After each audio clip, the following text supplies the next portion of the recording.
I have a confession to make. When I ordered this watch, I fully expected it to become one of those purchases that arrives and immediately makes you question your life choices. You know the type.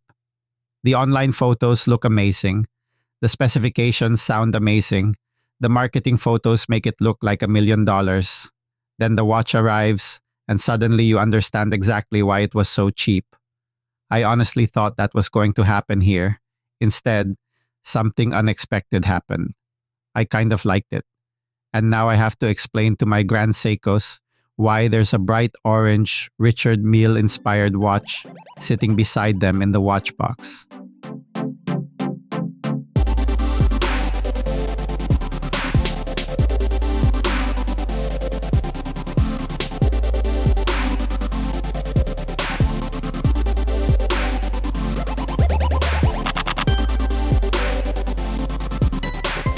Before we continue, don't forget to subscribe, click like, and hit that notification bell because I live in Japan and I make videos about watches, new watches, old watches, affordable watches, expensive watches, and occasionally watches that make absolutely no sense whatsoever. And trust me, this watch definitely belongs in that last category. The first thing that hits you is the color. This isn't orange, this is orange. This is the kind of orange that makes traffic cones nervous. If you lose this watch in your house, that's entirely your fault because this thing can probably be seen from the International Space Station. Most affordable watch brands play it safe. Black dial, blue dial, maybe green if they're feeling adventurous. Pagani looked at that strategy and said, "Nope, let's make sure absolutely nobody misses this watch." Mission accomplished. Now let's talk about the design because we all know exactly what inspired it. The tonneau-shaped case, the exposed screws, the skeletonized dial, and the futuristic race car aesthetic all point in one direction. Richard Mille. And before anyone rushes to the comments section, no, nobody is confusing this with an actual Richard Mille. Watch collectors know the difference immediately. But regular people? They're just going to assume you're wearing something incredibly expensive, which is funny because a real Richard Mille costs enough money to solve several of my personal problems. This Pagani costs roughly the same as a family dinner. The case itself actually surprised me. For the money, it looks far better than I expected. The finishing is respectable, the brushing catches the light nicely, and the watch feels solid in hand. That's an important point because we've all seen watches that look fantastic online and feel like a toy when they arrive. Thankfully, this isn't one of them. The watch has genuine wrist presence. Actually, let me correct that. This watch has wrist aggression. It doesn't politely introduce itself. It kicks the door open and announces its arrival. Then we get to the dial, or whatever we're supposed to call this mechanical jungle gym.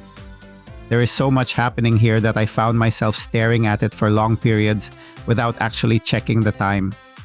There are gears, bridges, cutouts, layers, and components that look incredibly important. Some of them probably are important. Some of them might just be there to look cool. And honestly, that's perfectly fine.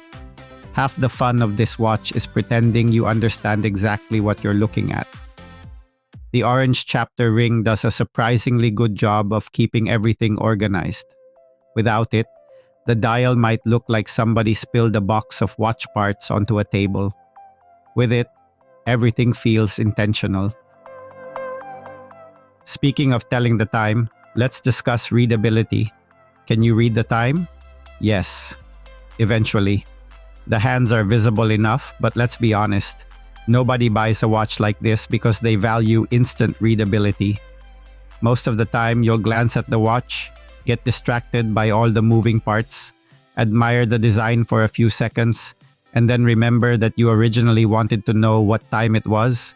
It's like opening the refrigerator and forgetting what you came for.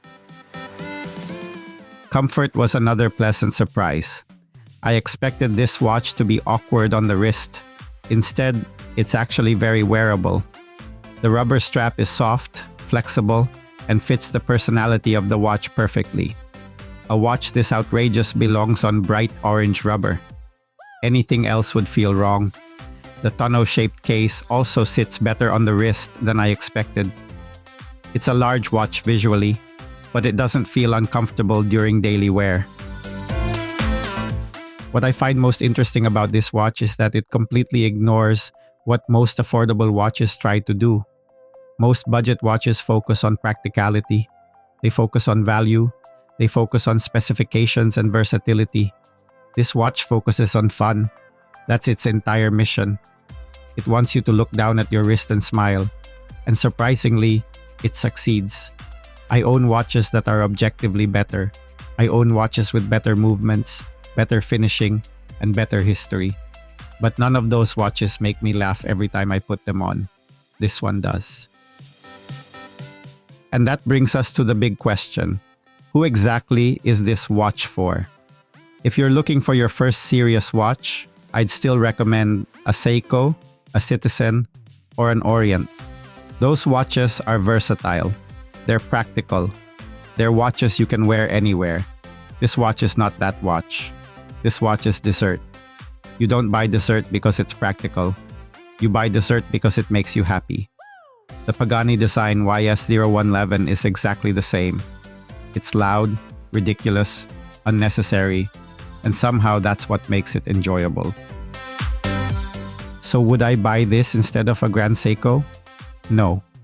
Would I buy this instead of an Omega? Definitely not. Would I buy this instead of a Seiko speed timer? Probably not. But would I buy this as the watch I wear when I want to have fun? The watch that starts conversations? The watch that reminds me not to take this hobby too seriously? Absolutely. The biggest surprise wasn't the watch. The biggest surprise was me. Because I expected to spend this entire review making fun of it. Instead, I found myself enjoying it far more than I expected. Is it ridiculous? Absolutely. Is it over the top? Without question. Does it make sense? Not even a little. Do I still like it? Unfortunately, yes. And honestly, that's probably the best compliment I can give it. Thank you so much for watching. Let me know in the comments if you would actually wear this bright orange monster or if it's a little too wild for your collection. Don't forget to like, subscribe, and hit that notification bell. Until next time, keep collecting, keep enjoying the hobby, and I'll see you in the next video.